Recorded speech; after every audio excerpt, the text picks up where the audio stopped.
దేవునికి స్తోత్రములు. ఈ వర్తమానం ఉంచిన సహోదరి సహోదరులకు ప్రభువైన యేసుక్రీస్తు వారి పరిశుద్ధమైన నామములో శుభములు. ఈ సాయంకాల ఆశీర్వాద ప్రార్థనకు మిమ్మల్ని ప్రేమతో ఆహ్వానిస్తూ ఉన్నాం. ఈరోజు వాక్యాంశం చేప కడుపులో కేకలు.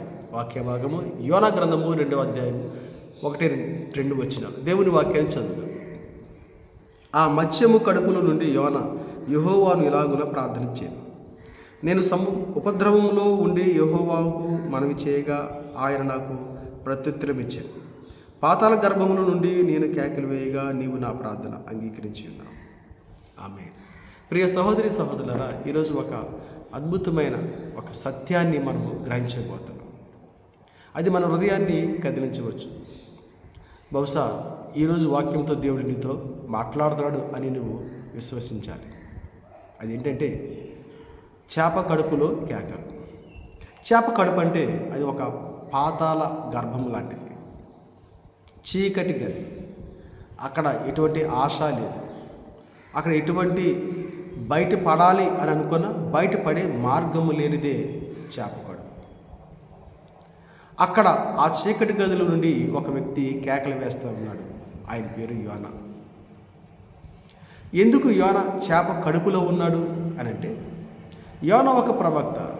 ఆయనను దేవుడు నినివే పట్టణానికి వెళ్ళమని ఆజ్ఞ ఇచ్చి ఆ పట్టణస్థులతో వారి పాపములో బట్టి వారికి శిక్ష రాబోతుంది అని ప్రకటించమన్నాడు.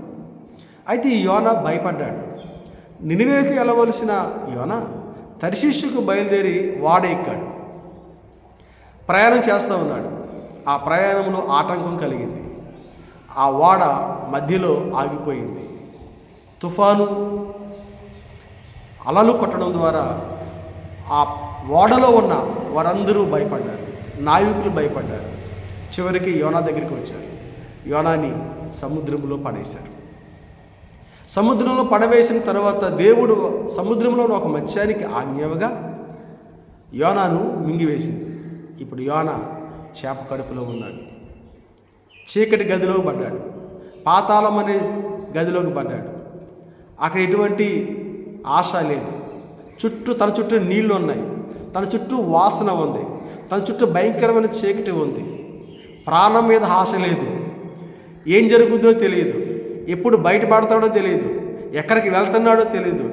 ఏం జరగబోతుందో తెలియదు. ప్రియ సహోదరి సహోదరుడా, ఈ మాటలు వింటున్న నీవు, ఈ వాక్యాన్ని వింటున్న నీవు, ఇలాంటి అనుభవం నువ్వు కలిగి ఉండవచ్చు. కొన్ని సందర్భాల్లో నీవు ఒంటరిగా ఉన్నప్పుడు నీ చుట్టూ సమస్యలు ఉండి ఆ సమస్యలు నీకు చీకటిగాను, లేదా నీవు మరి అనుకోని విధముగా మరి రోగ భయములో ఉండి నీ చుట్టూ నీ రోగమే ఒక చీకటిగాను, ఆ రోగము ప్రాణభయముగా మారి ఈ ప్రాణభయం నుంచి నేను బయటపడగలనా, దేవుడు నన్ను కాపాడతాడా అని అనుకుంటూ ఇది ఒక పాతాళముగా నీకు కనిపించి అలాంటి అనుభవం నీకు కలగవచ్చు. ఈరోజు ప్రభు నీతో మాట్లాడుతున్నాడు. ఒకవేళ అలాంటి అనుభవంలో నీవు ఉన్నట్లయితే, చీకటి గల గదిలో నీవు ఉన్నట్లయితే, ప్రభు ఈరోజు నీతో మాట్లాడుతున్నాడు.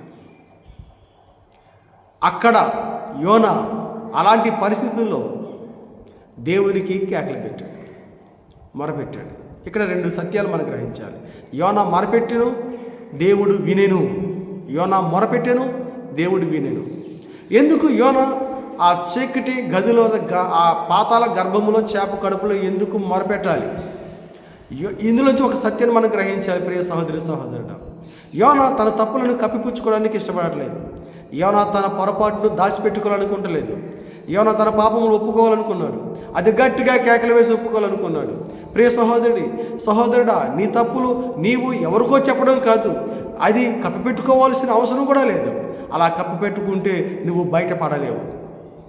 నువ్వు దేవుని వైపు తిరిగి దేవుని ఎదుట కేకలు వేసి నీ పాపం ఒప్పుకో, నీ తప్పులు ఒప్పుకో. ప్రభువా, నేను నీ దోషిని, నాయనా, నేను మీ ఆజ్ఞను మీరాను, నీ చెప్పిన పని చేయలేకపోతున్నాను, నీవు చెప్పినట్టు ఉండలేకపోతున్నాను. ప్రభువా, నా పాపం నన్ను క్షమించు.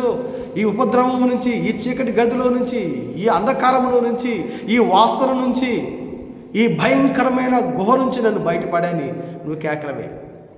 యోనా కేకల్లో విశ్వాసం దాగి ఉంది. యోనా కేకలో పశ్చాత్తాపం దాగి ఉంది. యోనా కేకలో ఒక అపారమైన దేవుని మీద నమ్మకం దాగి ఉంది. ప్రియ సహోదరి, మరి నీ కేకలు ఏమి దాగి ఉంది? నీవు నీ పాపమును కప్పిపుచ్చుకోవాలని ఆశ కలిగి ఉన్నావా? కప్పిపుచ్చుకుంటూ ఉన్నావా? అయితే ఎన్నడూ ఆ ఉపద్రవం నుంచి నువ్వు బయటపడలేవు. ఆ చీకటి గుహ నుంచి నువ్వు బయటికి రాలేవు. బయటకు వచ్చే మార్గము ఉండదు అక్కడ.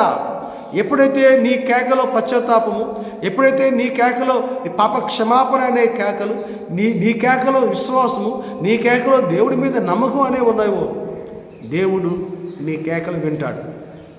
అవి ఎంత లోతులో ఉన్నా, ఎంత భయంకరమైన చీకటి గదిలో ఉన్నా ఆ కేకలు దేవునికి వినబడతాయి.